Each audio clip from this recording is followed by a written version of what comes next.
How do I write a post-chorus?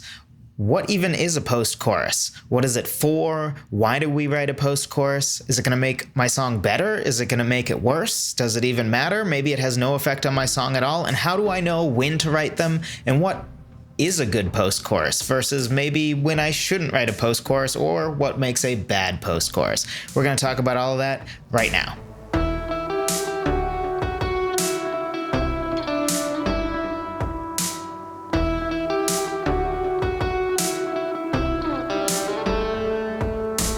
Hello, friend. Welcome to another episode of Songwriter Theory. Glad you could join us today, whether you are on YouTube watching this or if you are listening via podcast. Either way, happy to have you today. And we're going to talk about post-choruses. Something that's been super popularized in pop music, but largely hasn't really infiltrated other genres, at least not yet. So we're going to talk about post-choruses, where they fit in the world, why you maybe should or shouldn't have them.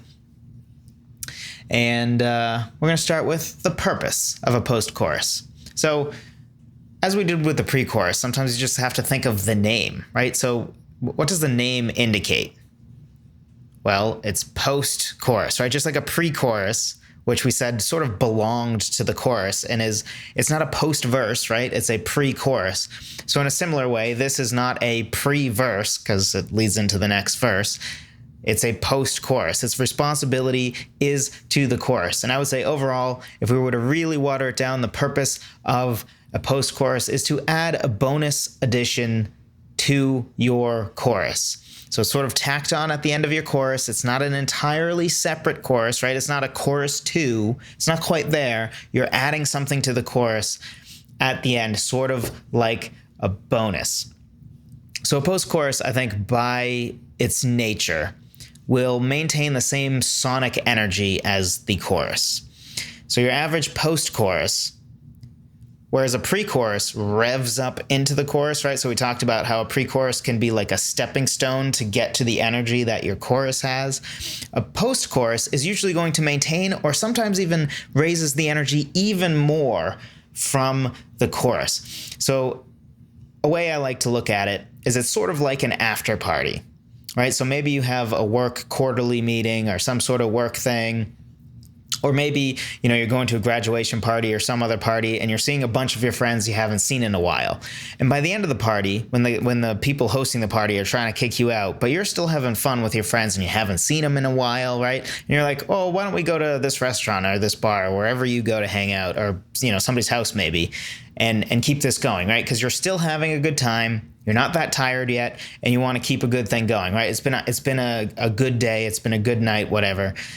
And you want to keep it going, right? You're not too tired and you want to go home and you're done seeing these people. You haven't seen them in a while. You want to see a little bit more of them before you call it a night. Or maybe just your bedtime isn't for another couple hours, whatever the reason is, right? You want to keep a good thing going. So you change locations, right? So sort of like the post-chorus thing, right? Like it's a change. It's not just an extended chorus, really. There is a change. It may or may not be the chord progression. It probably is the lyrics. Some post-choruses don't even have lyrics, and most of them are pretty lyric light regardless, which we'll dive into a little bit more in a bit. But, there is a change. It is a different section of the song than the chorus. That's why it gets its own name, right? So in a similar way, you're changing location, right? But you are carrying over the I don't want to say the hype of the night, but the excitement of the night, right? Because what's been exciting to you so far at that party is the friends or coworkers you've been getting along great with, and you're telling good stories and everybody's having a good time. So you're trying to keep that going. You're trying to carry that over. Now you're changing location, but you're largely trying to maintain that riding high, right? Like you're riding high and you want to maintain that. You're not ready to call it a night and bring the energy down yet. So to me, that is very much what a post-chorus is. It's trying to extend that excitement of the chorus. If this already has been slightly helpful to you and you're on YouTube, be sure to drop a like and subscribe if you want content like this every single week. I have a podcast out every single week. And soon I'm going to start a series that will be YouTube exclusive. So if you're a podcast listener only, this is your time to go subscribe to YouTube. I'm going to start doing song breakdowns. I don't know what I'm going to call them yet. I'm thinking through several different, like, song analysis. Song breakdown is one term that I thought of. But the idea is it's not a reacts video, because those you don't usually add value, but it will be me listening to a song and sort of pausing and breaking down what I see going on. So it's meant to be like a songwriter's analysis of a song. What works, maybe what could be better about a song. And I won't just pick songs I like, and I won't just pick songs I don't like. So I'm not going to, just beat up on songs I don't like and how I think they could be better. And I'm not just going to play a bunch of songs that I think are great or flawless or anything, and then tell you, like, see, this is what you should do with your music. That's not really the goal. Over time, I'm sure we'll develop exactly what it is, but the goal will sort of be to break down a song, think about it from a songwriter mindset, and figure out what we can learn from a song. Because I'm a firm believer that you can learn from everything, right? Like, you can learn from a really crappy song, right? Like from what it did wrong. You can learn from a really good song, from what it did right. You can learn from different genres of music, right? Like, for example, today we're talking about, to bring it back, post-choruses. And post-choruses, like I said at the beginning, or I think I said that, maybe I didn't, but post-choruses right now are pretty much mostly a pop music thing. It's largely been ignored by other genres so far. But even though you probably aren't a pop musician, I'm certainly not, and probably if you follow this, you're not. You're more a singer-songwriter type, or a lead singer of a rock band that's trying to songwrite, stuff like that. It's probably more your niche. But, regardless of that, I think there's something that we can always learn from different genres, different artists. So if you're interested in that as well, be sure to subscribe to the YouTube channel. If you are on podcasts and you've only been a podcast listener so far, definitely a good time to jump over there. But let's get back into the content. So, post-chorus. It's kind of like that after party thing. And to me, often a post-chorus is a place that gives you an opportunity to create another hook for your listener to remember. So I think this is a part of why it's so dominant and used so much right now in pop music. Because pop music, without being too disrespectful, pop music is a lot like, let's throw hooks at them and make sure like at least one of them will be catchy to them, right? And they want to keep throwing hooks at you to make sure, this is catchy and people are bobbing their heads to it. That's their goal, right? They want to keep you listening and they want to keep it catchy. And in theory, I would say the goal of pop music is to be catchy, right? Pop music generally has anywhere from forgettable to really just terrible lyrics. Like, it's very rare that you would see a lyrical masterclass in pop music for at least the last 20 years or so. Is definitely the exception, not the rule, which is not to say there are not very popular songs that have great lyrics. Just in general, that's not the requirement, right? Like, as I record this, I'm pretty sure the song WAP is still number one, right? And it's garbage in every possible sense of the word. It's artistic garbage, it's lyrical garbage, it's musical, it's just straight garbage. It's moral garbage, the whole bit. Anyway, not to hate on pop music. We're not going down that road today, Joseph. We're not going to do it. I'm going to stop myself, okay? I really am. I'm trying to be better, guys. So anyway, so often if you think about post-choruses, which if you do, you're probably thinking of pop music, very often they will either have no lyrics, and very often right now is at the end of a chorus, it will have like a synth little solo, a synth hook, right? And there won't be any singing at all, right? There will be sort of this drop, right? This is especially common for like EDM pop music. And I say EDM pop to make the distinction of not all EDM is pop, but it's kind of like rap and pop rap, right? Like there's rap and like legitimate rap, but then there's like pop rap, which is rap that's meant to be played on the radio. Kind of a hazy distinction there, but we're talking like more Chainsmokers kind of stuff when I say pop EDM, because it's EDM but it's meant for the pop radio, and it has like pop singers usually that are singing it and stuff like that. Anyway, not to go too far down that road, but just for the frame of reference, that's what I mean by pop EDM. Don't want to accuse EDM of being pop completely. All you EDM people will come and drop angry comments, and it just won't be fun for anyone involved. So, generally speaking, it's very common to have no lyrics at all, and you'll just have that EDM style synth sound, right? Like they find a certain synth sound that's like nowhere else in the song, and boom, there's your hook for your post-chorus. A semi-example of this is Happier by Marshmello, I think, featuring Bastille. At first, at the beginning of the post-chorus, there's just that synth hook. Eventually, he does actually sing lyrics. And I would argue, a second thing I'm about to talk about is sometimes that post-chorus is actually the place that you can sort of slip in that main theme, main idea, main concept of your song in that post-chorus, in that simple lyric. So, for example, in that Marshmello Bastille song, Happier, the I want you to be happier actually is in that post-chorus. It's right after the synth happens, and then the post-chorus comes in, the lyrical side of the post-chorus, I should say, because it starts with the synth. And then that's what leads into the I want you to be happier, I want you to be happier. Which also, for the record, yes, the song opens with that post-chorus, which is different and not often done. But it still is the post-chorus. That's the place it lies in the rest of the song.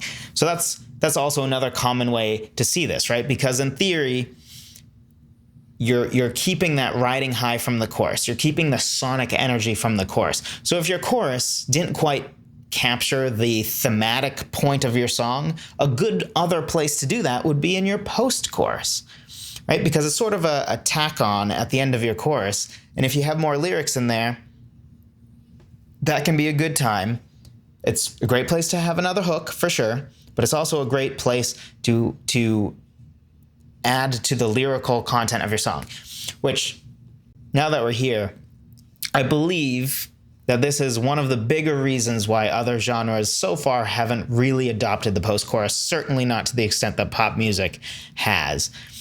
I think it's because, generally speaking, the post-chorus tends to be lyric light, and other genres besides pop tends, I say tends because I'm not saying other genres have better lyrics across the board than pop. I wouldn't say that's true. But the tendency is that a rock artist or a country artist at least cares a little bit more about the lyrical content of the song, more than a pop song that's throwing hooks at you, and half the time the lyrics don't make sense, but nobody gives a rip, right? That's just, it's different. So part of the reason, I think, is in general, especially for you and I, in theory, if you're here, you're a songwriter. Right now, you might be a songwriter for a rock band, or a songwriter for a country band, or you might be a solo country artist, or you might be, maybe you're a solo rap artist that cares about lyrics and music or whatever, and you are interested in more than just making beats or making raps, but you're interested in the musical side of it as well, because obviously rap is music. In case anything I just said made it sound like it wasn't, it is. It is different, I will say, and writing it is sort of it has different rules in some ways, which we're not going to get into. But, regardless of what you are, you're probably somebody who considers themselves a songwriter, right? This is songwriter theory. So generally, as songwriters, we are going to want every section of our song to at least be a part of or add to the story and lyrical content of the song, generally, right? So the idea of having a post-chorus that's just like adding another hook is less common, because we're like, well, okay, but what lyrical content is it adding? How is this post-chorus adding something of substance to the song besides like, oh, here's another hook, that's fun. So I think that's a part of why it hasn't been adopted yet. Which I think is also a result of maybe too shallowly thinking through a post-chorus and all of the cool things that post-choruses can get us, which we're going to get into. So Basically, your chorus functions as the highlight of the song most of the time.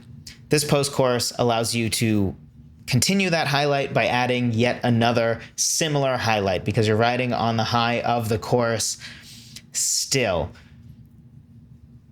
So what makes a post-chorus a good post-chorus?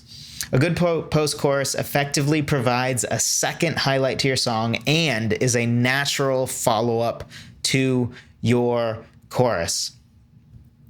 So it should be a highlight, right? You don't want a post-chorus to be a disappointment after your chorus. In general, as far as sonic energy and excitement, a post-chorus should either stay the same as the chorus or be even higher. You don't want a chorus and then a post-chorus that kind of lowers the energy and then the verse lowers it again. You don't generally want to do that, although I am curious how it could turn out if one did that, but that is traditionally not how a post-chorus is used. Which is not to say that it wouldn't be great, by the way. So go try it and then send me the song if you do that. A song where the chorus has a post-chorus, but the post-chorus is is noticeably less epic or noticeably less sonically a high point than the chorus. I'd like to see that because I don't think I've ever heard that. And thinking of it very simply right now, I would say it feels like it wouldn't work, but hey, rules are made to be broken, especially if you understand the fundamentals of the rules. So go do that. Send me the song, and I would be happy to listen to that. So, effectively provides a second highlight to your song. That's the other part. It really needs to be a highlight in the sense that you can't have a high point of your song that isn't also a highlight, right?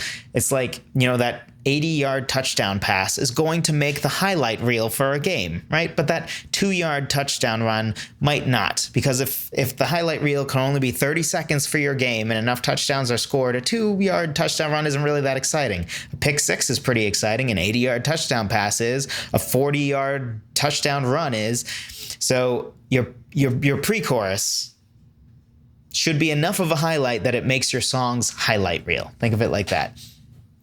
And here's another thing. So there can be a line between a post-chorus, and a second chorus or a chorus 2.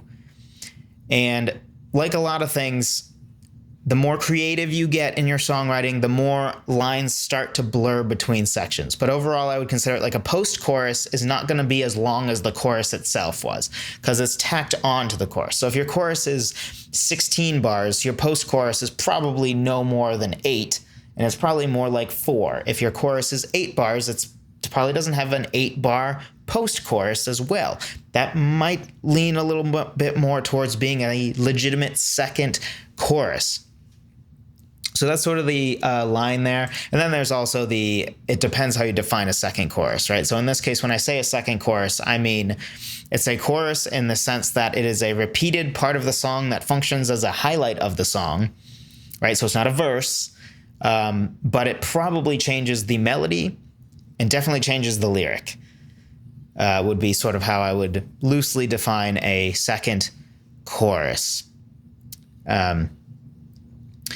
So, as we said before, when we're thinking about this hook in this post-chorus, that can be something that is a lyric, or it can be something that is purely instrumental, right? Traditionally, what we hear is a synth come in, but there's nothing stopping you from doing a guitar solo, right? There's nothing stopping you from it being a piano hook, right? There's nothing stopping you from doing or maybe an interesting bass line that comes to the forefront. There's nothing stopping you from any of that. It does just need to have a hook that people can attach to it. It needs to have something memorable, right? Otherwise, it will be disappointing. At some point, we do need. It's easy to look down on hooks as a pop music thing, but it's not. Every song needs to have hooks in some way or another. I mean, even melodies, vocal melodies are often forms of hooks. The idea of a hook is it's just the main thing that a person hears at that point in the song that keeps their attention. That's really all it is, right? It's like a hook that would catch a fish, right? Not that our listeners are fish. I'm not saying that, obviously. That would also be pretty difficult considering fish are underwater, and I don't know how their hearing is and how they would hear music, and they also have brains too small to comprehend the idea of music. But anyway, that aside, that's what a hook fundamentally really is, right? Just hooks are emphasized more in pop music. So another example of a pop song that uses a post-chorus would be Charlie Puth's Attention. So there's the chorus, which is the, you just, what is it? Now I'm blanking on what the actual lyrics are. But at the end of it, it becomes this vocal hook. That's just like, what are you doing to me? What are you doing, love? Or what are you doing, ah? It's hard to tell what he's actually saying. And I've seen lyric sheets that say two different things. And that just repeats over and over. And it's just another hook, right? It's not really adding lyrical substance to the song. It's not really adding any information, right? What are you doing to me? What are you doing, love? Like, he's already covered that you just want attention and you don't actually want to be with me. You just want to make sure that I'm not with somebody else, right? He's already covered that. So what are you doing to me? What are you doing, love? Like, that's not really adding any lyrical content, which doesn't necessarily matter, right? And in that song, I think it works. It is another catchy hook, as if that song needs more. That whole song is very, I know I'm a pop song detractor, so here it is. Wait for it. I'm about to compliment a song that I think is a straight up pop song. I really enjoy Charlie Puth's Attention. And I think that as far as what pop music should do, which is be catchy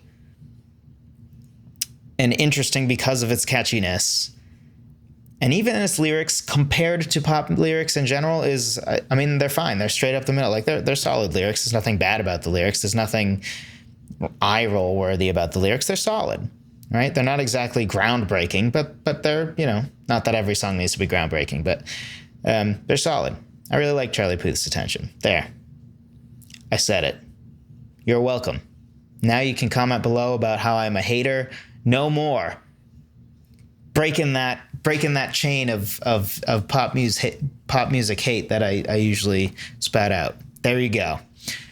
Just to keep things interesting for you. So anyway, a post-chorus is always going to be strongly associated with the chorus. It needs to feel like that bonus content at the end of the chorus, not necessarily an entirely new section. So it is a new section, but it's a new section that is inherently connected to the chorus. I wrote that it's almost like a chorus outro with a hook. So an outro is something we can all relate to, right? So it's sort of the outro of the chorus, not the outro of a song, the outro of the chorus that also has a hook. So, should I write a post-chorus for my song? I think that's a hard question to answer, but we're going to try to do it anyway. So, on the surface, it might seem like there's never a bad time to add another section of the song that is adding to it's maintaining the sonic energy, right? Like, if you can have the highlight of your song be 30 seconds or 45 seconds, why would you just hold it to 30 seconds, right? Well, a couple answers to that. One is that we've talked before about something fundamental to music is that epicness, intrigue, interest, all of those things are generated by change, not by where you are. Right? So it's more about the movement from one place to another than it is the place. It's sort of like if I start a song singing high notes and I just stay singing high notes, they don't feel epic, right? That's why often in pop music, the tendency is a male pop singer tends to be a tenor. I'd say it's more common in like rock music to have a baritone male vocalist that can sing high notes, but almost always, I can currently think of no male pop singer that I wouldn't consider a tenor or at least a borderline tenor, right? Like Charlie Puth, I would say, is a tenor, for example, because I just brought him up. Ed Sheeran is at least he might actually be a baritone, but he's at least a higher baritone / lower tenor off the top of my head. Maybe he's a straight tenor. I haven't really thought it through, but and if anything, Ed Sheeran is like the anti-pop star in some ways because he's more of a singer-songwriter style that happened to sort of become a pop star. So he's kind of an interesting breed, not your prototypical pop star like a Justin Bieber who would be a tenor, right? Or what's his name? Grenade person. Bruno Mars, straight tenor, right? Like he's clear tenor. That's the tendency. So if they just keep singing high notes, right, it doesn't feel like the note that Bruno Mars would have to hit to feel epic and interesting is going to be higher than a baritone's to begin with. But also it's going to be determined by where he starts in the song, right? If the whole song is high note, high note, high note, it just gets uninteresting. Like, who cares? You have to go somewhere. Everything is context. So if you give the context of like a lower note and then you hit a high note, that feels epic because of the difference. You can see the difference. It's sort of like you wouldn't appreciate the action in an action movie quite as much if it's constant, right? You need a break in order to appreciate the moments of people's heads getting cut off by swords or whatever type of movie you're watching, right? You can't have like an uninteresting Star Wars movie would be a Star Wars movie where the entire thing is just nonstop lightsaber battles, right? Like, you might say, well, lightsaber battles are the best part, and depending on the movie, that might be true, but there is such a thing as too much of a good thing. And a lot of times, right, you might have your chorus properly sized so that it comes in, it's interesting, but it's time to bring the energy down and go back into a verse, right? Or maybe your song's already above 4 minutes. You don't really want to make it a 5-minute song. You don't want to make it start to drag, which, to be clear, I think 5-minute songs, 6-minute songs, 7-minute songs can even be done without feeling like they're dragging, but they usually require more stuff, right? Like, the reality is, if you try to make a song that's a verse, chorus, bridge, chorus be 7 minutes long, something's probably dragging. Now, if you have 2 bridges, and if you have like a 4th verse or 3rd and 4th verse that you go back to, and like, you have to do different things to keep it interesting, right? So in a similar way, for your post-chorus, it could be something that actually makes your song feel like it drags, because maybe it's making the song longer than it should be or needs to be. And then it will become sort of a disappointing post-chorus because it feels like, I didn't need more of this chorus. The chorus already ran its course. I don't need more of that good thing. I'm ready to go back into that 2nd verse. I'm ready to go into the bridge. So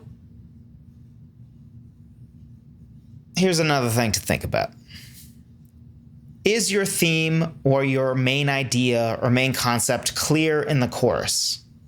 Because sometimes the chorus dances around the theme but still doesn't quite hit the theme. But you definitely want a highlight of your song to hit the theme of the song. There are definitely times that it can be fitting to sort of throw the theme in at the end of like a 3rd verse, right, before you go back into the chorus, and it makes the chorus have a new outlook, sort of, because that information that you gave them in verse 3 helped make the context of that final chorus so different that now you hear it differently. You have new information, much like a twist ending at the end of a movie. And that can be a very valid thing. But generally, you're going to have your main point, your main idea, the main thing you're struggling with, the main takeaway of your song in a highlight of your song, which is almost always the chorus. But when you have a post-chorus, it could also be in there. So if you have a chorus that says exactly what you want it to say, you really like what it says, the lyrics are going well, but it feels like you need to make a point of like, okay, but I haven't really drawn attention to the main point. Like the Marshmello example of Marshmello featuring Bastille, whatever. Hopefully I don't have to keep saying that. You know what song I'm talking about, Happier. You know, the I want you to be happier, that's not said anywhere else except in that post-chorus. Again, yes, the intro of the song is also the post-chorus in this case, which is not necessarily a common thing. But ignoring that for a moment, otherwise it would just be at the beginning of the song, which would also be pretty weird. But the main point here is in the post-chorus. And I think that's something that we as songwriters can take away from this. Maybe because there are times where the main point just doesn't fit in the chorus. Because sometimes the main point is just the way we wrote the lyric, it sort of Not that it's necessarily dancing around the point so much as the chorus says what it needed to say, but it didn't necessarily say what the song needs to overall say. And a post-chorus can be a candidate to have that. Next week, we're going to talk about finales, which, as far as I can tell, is something that I invented based off of the concept of a finale in the context of a show or a concert. But I think they're awesome. That is another place that I think we can resolve this problem of having a chorus that doesn't quite get to the heart of what we want to say in our song. But if not, a post-chorus is definitely something, a section that can be very helpful to, I totally lost what I was saying there. A post-chorus can definitely be a section that can be helpful in accomplishing that goal of, hey, I haven't quite said the main point, even though the chorus does say what I want it to say. Another thing to think about is maybe your song is on the shorter side, right? Or maybe your chorus is on the shorter side and it feels like it comes and goes too quickly, right? So maybe your chorus just needs to be made longer, or maybe it's a good place to put a post-chorus, because maybe your chorus is only 15 seconds and you feel like, it just feels like it starts to get to this high point, like, oh, interesting chorus, and it goes too quickly into that next verse. But I want to keep that good thing going, sort of like the after party. Post-chorus is the way to go. You can add a new hook. You can add a new, melody, totally different melody, which allows you to sort of break out of the binding that you're in of, like, for example, in a chorus, usually you have certain syllables, right, that you have to work with in your call response of your chorus. And now you can break out of that syllable count, right? Maybe it's 7, 5, 7, 5. You can break out of that because now you're in a whole different section of the song, a post-chorus, where you have whole new rules, right? It's kind of like the advantage of a bridge. We talked about how a bridge, one of its advantages is that it's the only thing that it's not bound by anything else, right? When you write a second verse, it has the same syllables, probably, if not very close to the same syllables. It has the same melody that you've already done in the first verse, right? Like, it constrains your lyric a lot because the music side of it is already set. So now you have to fit new lyrics to it. And then a chorus needs to be something that can repeat and make sense to be repeated over and over again. And maybe you change the lyrics, but again, the melody and the chords behind it are going to stay the same, much like with verses. A bridge is a complete departure. You can have a totally new melody, totally new lyrics, and totally new music, right? Oftentimes there's even a change to the relative minor key or something else of that nature. So a post-chorus is a similar opportunity, right? You can have a totally different melody. You can have a totally different chord progression even. So utilize that, right? Like every other section of the song, we're going through these not so you can religiously adhere to, like, this idea of, say, like, I wouldn't tell you to go create a song skeleton, right? Where you're like, this next song, I'm going to not have a pre-chorus, but I will have a post-chorus. And then you, like, create the pieces and put them together, right? And that can be a valid thing to do. I'm not saying you shouldn't do that. But the idea of all of these is song sections are only helpful to think about as a songwriter, to sort of think about why they exist, what their fundamental jobs are, and what we can take away from them, right? For example, I would argue, this is a little bit getting into what we're going to talk about next week, so be sure to subscribe if you're not already, so you get to hear me talk about finales. But I'm hesitant to say invention, but whenever I look it up, it really feels like the concept doesn't really exist. So I want to say the thing I came up with, but it feels weird to say that. So the thing that I believe I've come up with in the finale, I was able to think of that because I fundamentally understood what the jobs were of other parts of the song. I understood the importance of what a bridge is accomplishing and how a bridge is very interesting and different because it is the only traditional section of a song that happens only once and doesn't repeat itself in any way, unlike verses and choruses, which repeat themselves to differing levels, but they are largely a part of the repetitive nature of a song. And then the fundamental job of a chorus, right? Like, it's not just like, oh, if we understand songs at the level of like, well, we have verse, chorus, bridge, chorus, and sometimes we have pre-choruses and post-choruses. Like that doesn't help us understand why those exist and whether we should use them or not in different songs, right? Some songs have different needs. And if you don't understand the fundamental reasons for each of these sections, like you're not going to understand when to use them, when not to use them, why you should use them, why you shouldn't use them. And fundamentals are so important. And me understanding the fundamentals of the importance of a bridge and a chorus is sort of what led me to come up with the idea for the finale, which I would consider it's sort of a hybrid of a bridge and a chorus in some ways. We're going to talk about it more next week, so be sure to subscribe. Hit like on this video if you enjoyed it. And hey, if you found this video helpful, something else that you will definitely find helpful is my guide on the 6 steps checklist to write lyrics. I take you through all 6 steps to go from a lyrical idea all the way to a lyric you can be proud of. It's 6 steps. It keeps the 6 steps fairly simple, explains each one, and I have used this for the past years, and it's helped me a ton to be able to crank out more songs, to be able to not be stuck on songs, and to have sort of a process by which I know that I can trust that I can go from an idea to a great song at the end because I have a process to do that, which is not to say that you should only follow this process. But again, it's helpful to learn rules so that you can adjust them, right? It's like if you understand the fundamentals of money, if you understand the fundamentals of a sport you play, right? The rest is good to know. But if you understand the fundamentals, you're going to be okay. And you can intuitively know 90% of that thing, because it's intuitive to you because you understand the fundamentals. So this is sort of that. It walks through some of those lyric writing fundamentals via the 6 steps. I think it's a pretty fundamental place to start. It's not necessarily a traditional place to start because the 6 steps are my own, of course, but I do think they will be helpful to at least set your baseline standard of these are the steps I'll take songs through. Sometimes I can skip some of these steps, sometimes not, but these will be a good baseline to start with for sure. Feel free to adjust to your own needs and what works for you, of course, but that guide is totally free. Link in the description below.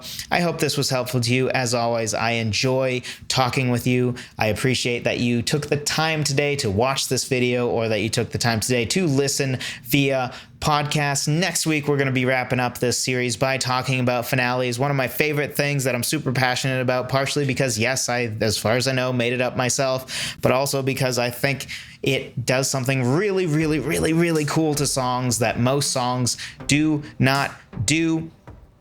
So I'm very excited to talk about that. I will talk to you next week.